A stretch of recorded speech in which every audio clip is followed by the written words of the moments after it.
नमस्कार,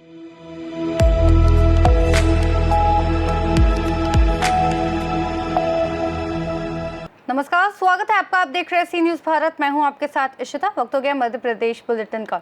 इस बुलेटिन में बात होगी शिवपुरी की, जहां श्रीमद् भागवत महापुराण ज्ञान यज्ञ कथा के दूसरे दिन अशोकनगर से पधारे कथावाचक श्री रामेश्वर दास महाराज ने राजा परीक्षित संवाद, सुखदेव जन्म सहित अन्य प्रसंग सुनाए। साथ ही बात होगी उज्जैन की, जहां सुनील चौहान थल सेना अग्निवीर की ट्रेनिंग पूरी करके घर लौटे तो ग्रामीणों ने तिरंगा फहराकर भव्य स्वागत किया।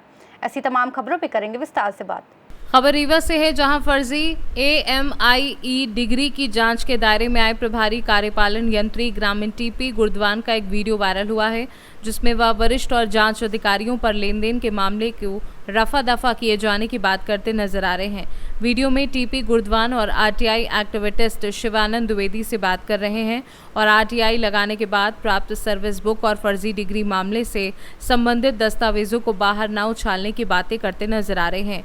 दो व्यक्तियों के बीच में कोई तीसरा व्यक्ति भी वार्तालाप में सुनाई दे रहा है, जिसे कोई ठेकेदार बताया जा रहा है। गौरतलब है कि प्रभारी कार्यपालन यंत्री TP गुरद्वान की फर्जी AMIE डिग्री की जांच पूरी होकर अब कार्यवाही के लिए प्रमुख सचिव स्तर पर भेज दी गई है। इसके बावजूद भी कार्यवाही न होना कहीं न कहीं TP गुरद्वान की बात को सही साबित कर रहा है।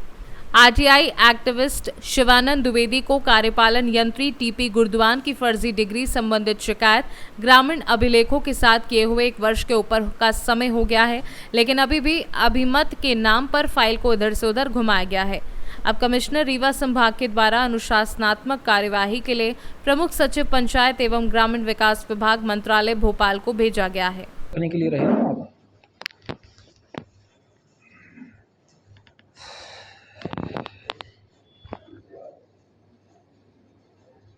सर्विस बुक वाले प्रकरण को बहुत आगे तक उछाल रहे हो।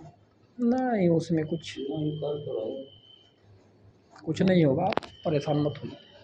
होने जाना कुछ नहीं है, बस ये है कि जब ऊपर जाएगा तो उनको माल चाहिए अधिकारियों को, तो हमारा यही नुकसान करोगे। मालिक के लिए तो हम आए हैं भाई। ऊपर अधिकारियों के पास कोई कागज पहुंच जाए तो उनको माल चाहिए। सभी ढूंढ रहे हैं माल कौन नहीं ढूंढता है बताइए।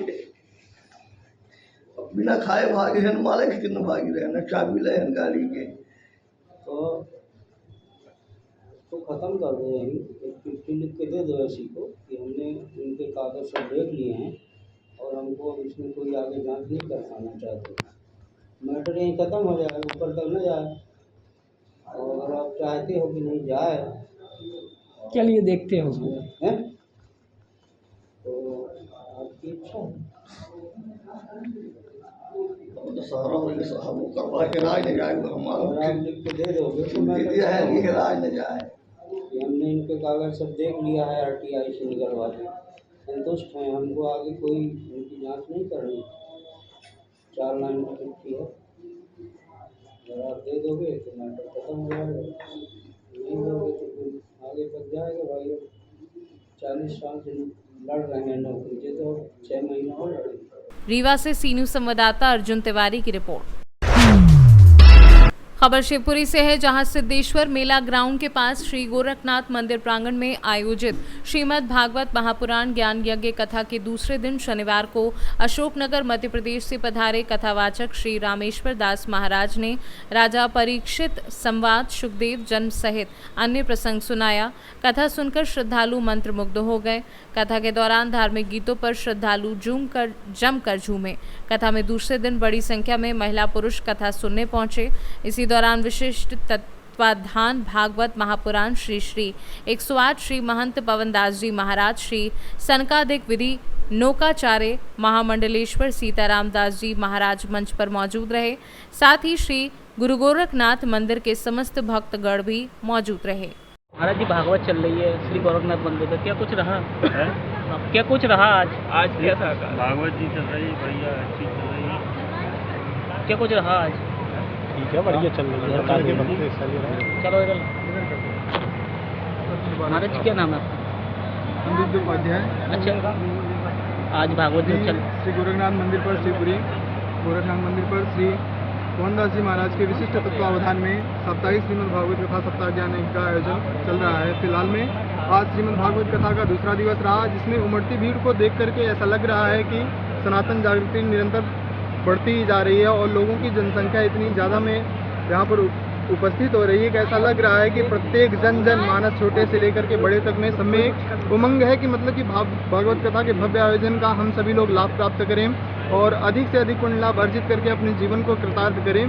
पूज्य व्यास जी द्वारा आज संबोधित किया गया सुखदेव महाराज के लिए परीक्षित जी ने प्रश्न किया कि मतलब 7 दिवसीय श्रीमद् भागवत कथा हम 7 दिन में मरने वाले व्यक्तियों के लिए कैसा उपाय होना चाहिए जिससे कि हम सभी का उद्धार हो सके। व्यक्तिगत उनके लिए प्रश्न न हो करके संसार के मतलब जितने भी प्राणी हैं उन सभी के लिए कि 7 दिन में सभी का जन्म होना है, 7 दिन में सबको मृत्यु की प्राप्ति होनी है, तो मरना हर किसी को है। इसके लिए 7 दिन में कोई ऐसा सरलतम उपाय किया जाए कि जिससे कि सभी को सरलता से मोक्ष की प्राप्ति हो सके, क्योंकि जीवन में सब चीज़ सारी सुविधाएँ व्यक्ति आसानी से प्राप्त कर सकता है, लेकिन मोक्ष ऐसी चीज़ है जो श्रीमद् भागवत के अलावा संसार में दूसरा कोई माध्यम नहीं है कि जिसके माध्यम से मोक्ष प्राप्त किया जा सके। प्रेत पीड़ा विनाशिनी, प्रेत पीड़ा की निवृत्ति के हेतु श्रीमद् भागवत कथा जैसी दूसरा कोई संसार में वैदिक वाङ्मय का ग्रंथ नहीं है।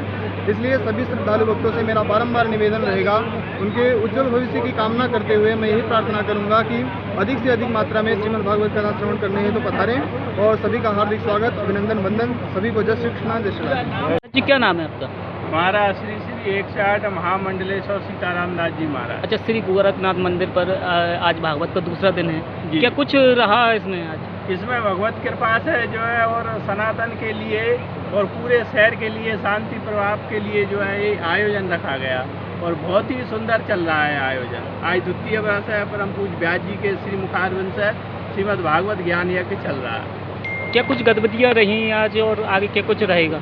गतिविधियाँ ठीक है, आगे क्या कुछ रहेगा आज? आगे जो है तृतीय जो है दिवस में कथा होगी और उसके आगे जो है भंडारा इत्यादि संत महात्माओं के दर्शन चलते रहेंगे। आज भागवत का दूसरा दिन था, क्या कुछ वाचन रहा भागवत का? भागवत का वाचन जो रहा वो व्यास जी से महाराज जी क्या कुछ वाचन रहा आज? सर्वप्रथम तो सभी के लिए जय श्री राधे।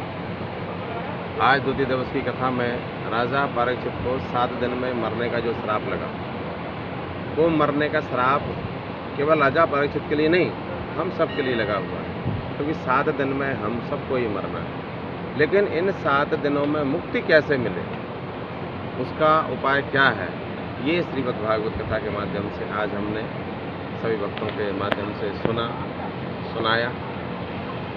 और इसका सार यही, आज की कथा का प्रथम सार यही रहा कि जीवन में भजन, यदि ईश्वर प्राप्ति करना है तो ईश्वर का भजन होना चाहिए, सत्कर्म हमारा होना चाहिए, तभी ईश्वर की प्राप्ति हो सकती है। तो राजा परीक्षित के जन्म की कथा भी हुई, सुखदेव जी का जन्म की भी कथा हुई और सुखदेव जी के माध्यम से राजा परीक्षित के लिए आज से श्रीमद् भागवत कथा भी प्रारंभ हो चुकी है। कल कथा में राजा परीक्षित को श्री सुखदेव जी महाराज कथा सुनाएंगे। आज जो शौनक आदि ऋषियों ने 6 प्रश्न जो किए थे, उन 6 प्रश्नों के उत्तर भी श्रीमद् भागवत कथा में आज से प्रारंभ हो गए। तो कल सभी भक्तगण आए और श्रीमद् भागवत कथा में आनंद लें। बढ़िया चकाचक भंडारा चल रहा है। नित्य हमारे श्री राम सेवा समिति की ओर से आज बड़ा ही भंडारा है।